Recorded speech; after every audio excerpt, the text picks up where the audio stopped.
The COVID-19 pandemic has had massive effects on the general public's mental health, students of which being one of the largest sufferers.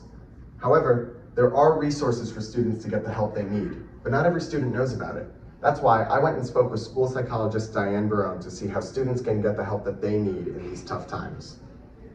My name is Diana Barone. I'm a school psychologist at the high school.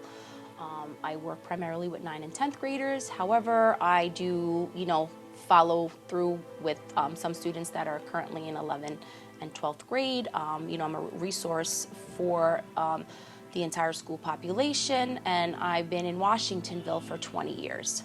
And what kind of effect has the pandemic had on students' mental and emotional health?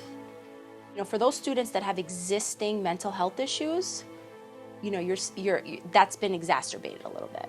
And then for those that, have had underlying, let's say, anxiety or depression or social anxiety, it surfaced to the table. So it's been exacerbated for the existing mental health issues, and then really more so just transitioning back into the building for, students that don't have mental health issues. And, it took some time in the fall to acclimate to the new, not responsibilities, but expectations of teachers, even though they've been very flexible.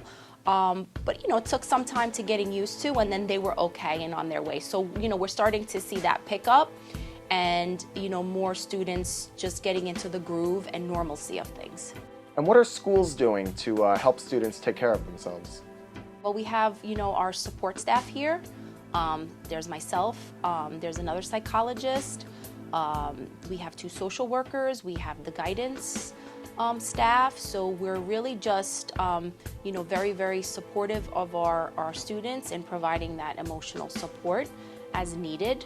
The teachers are very good at sending students down or recognizing signs of distress.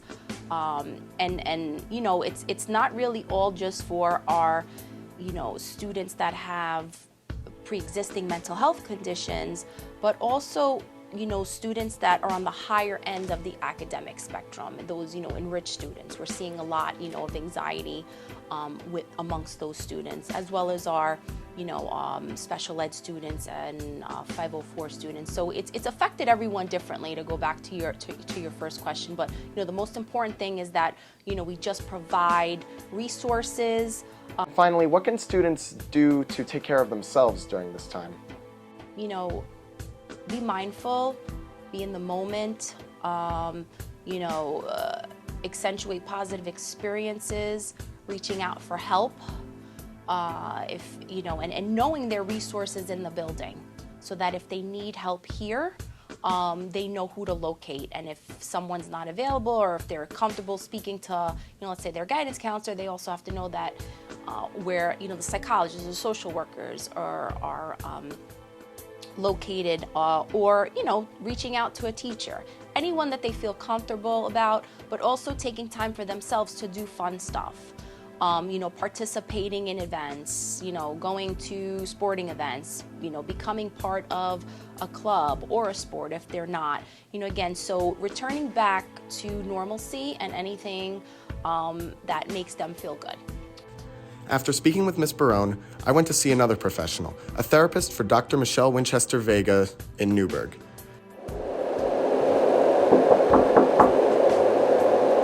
who also happens to be my mom.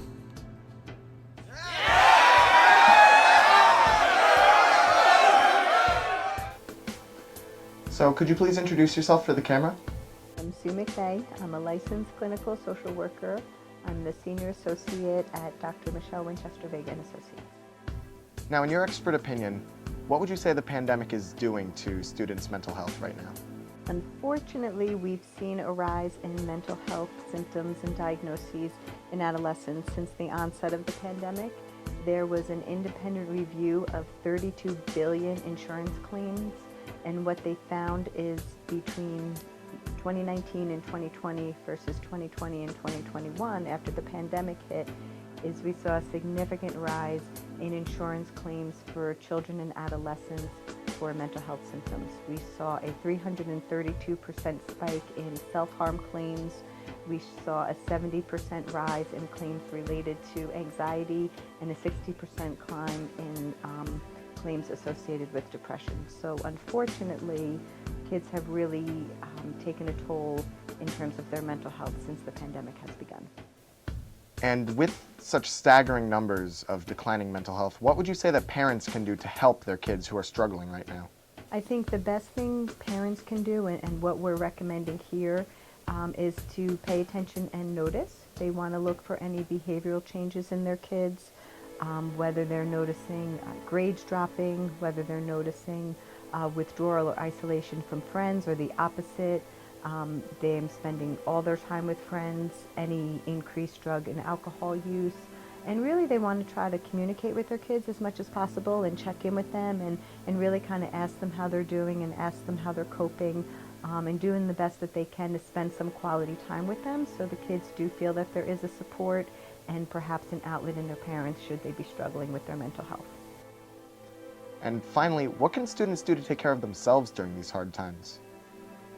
So I like to use the analogy of daily mental health care. The way we take care of our teeth, we brush our teeth twice a day to help avoid cavities and having to have any major dental work, but rarely do people focus on taking care of their mental health daily. So I like to ask people to spend at least 2 or 3 minutes twice a day on their mental health.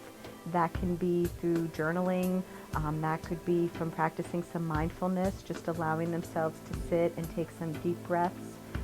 So, I think just dedicating a couple times a day, a couple minutes out of the day to your mental health is really going to make a big difference in terms of your ability to cope and manage. If you see anyone, friend or peer, that looks like they may be struggling with mental health issues, please urge them to see either a therapist or the school psychologist. There's so many resources that can help people get through these tough times, and it's important that we support each other above everything else. I've been Jake McVey, signing off.